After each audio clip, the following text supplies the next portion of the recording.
In the spring of 2021, I took to the streets of London with Lotto, a lottery game where members of the public play a lottery of life in which their household income level at birth is randomly assigned. They then receive a lottery ticket that informs them on how this is likely to affect their educational outcomes and earning potential in the future. I would then have a conversation with the participants, asking them questions designed to see how the project made them feel about the experience of disadvantaged children in education in the UK. I grew up poor and black in Akron, Ohio, all right?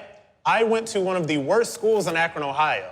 I went to the military, risked my life multiple times, okay, to get every single thing that I have right now. There is no reason that every single black kid on the block can do that same thing. Have you ever heard a story like this before? These tales of rags to riches have become a cliché, frequently rehearsed trope of many Western cultures. Superficially, they're at once reasonable and often inspiring. They make us admire the subject of the story, and either consciously or unconsciously, they make us think that with a bit of grit and determination, anyone can do the same thing.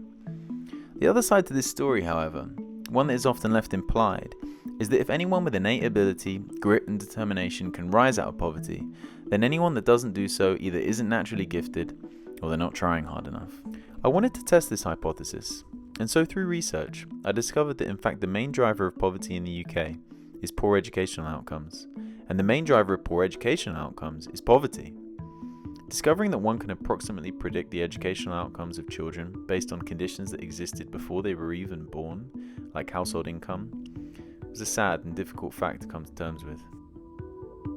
But the thing that I would think you ought to look at, which is another big determinant of educational inequality, is access to early childcare and early childhood education.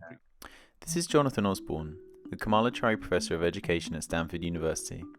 In conversation with Jonathan, I learned that even from the ages of 3 and 5, when typically more privileged children attend preschool, differences in cognitive development emerge that have knock-on effects throughout children's education and for the rest of their lives.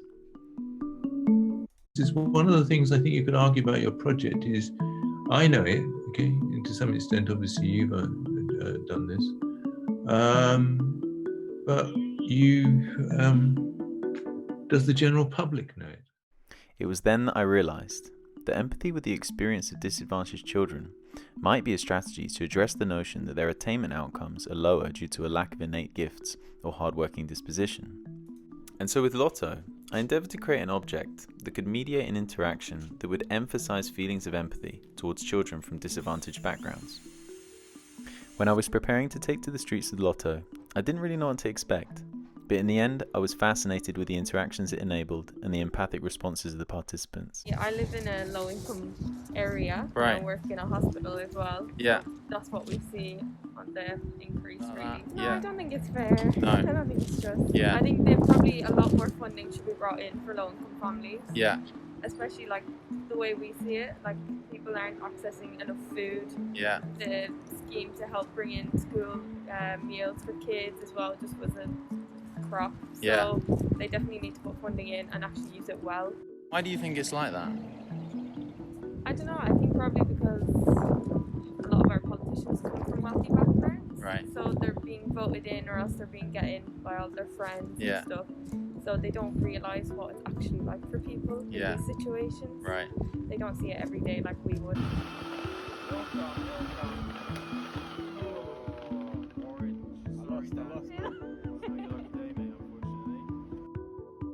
I've got a friend who actually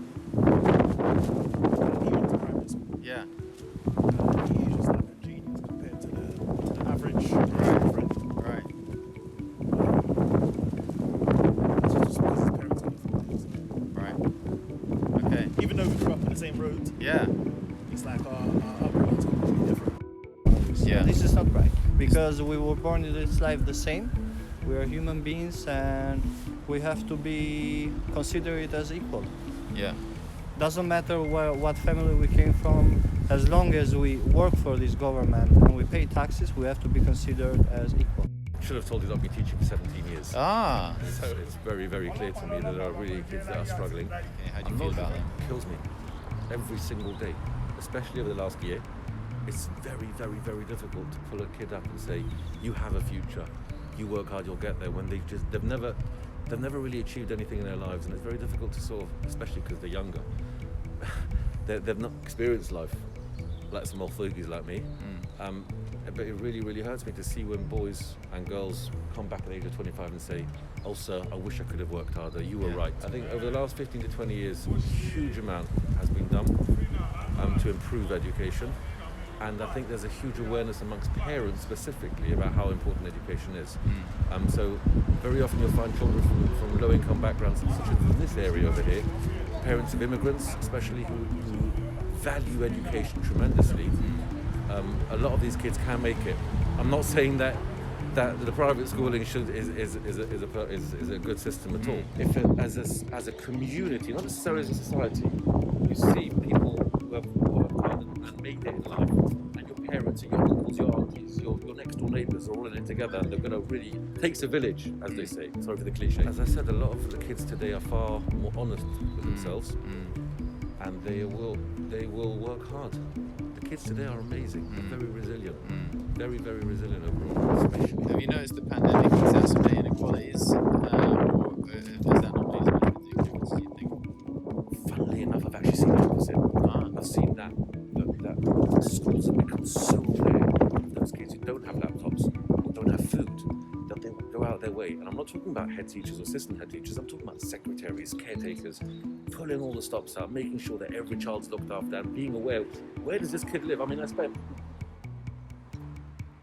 dozens of hours going around to kids' houses, obviously not to delivering stuff to them, printers, computers, food. Wow, you Simply, personally? Yes, because it was the only thing I could do. I was going crazy at home, teaching throughout the day, sitting in front of the screen, which isn't teaching, by the way. Yeah. And I just had to get out and do something, and this made me feel good. Not that I'm a great guy, I'm giving out food to kids. It made me. We suddenly know where they live. He's living in that council estate, and you walk in there and you smell the drugs, and you see the drugs, and you realise that kid actually, if he hasn't got his tie on and his shirt's not tucked in, it's not the end of the world. Yeah. You know what I mean? Yeah. And I think hopefully we'll remember. I mean, the kids are more resilient than we are, honestly. Yeah. They really are.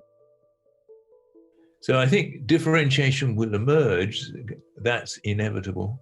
The question then is what you do to mitigate the possibility of differentiation and the political will to do that. In this country, apart from the Labour Party removing charitable status from private schools, there's no political will to do it.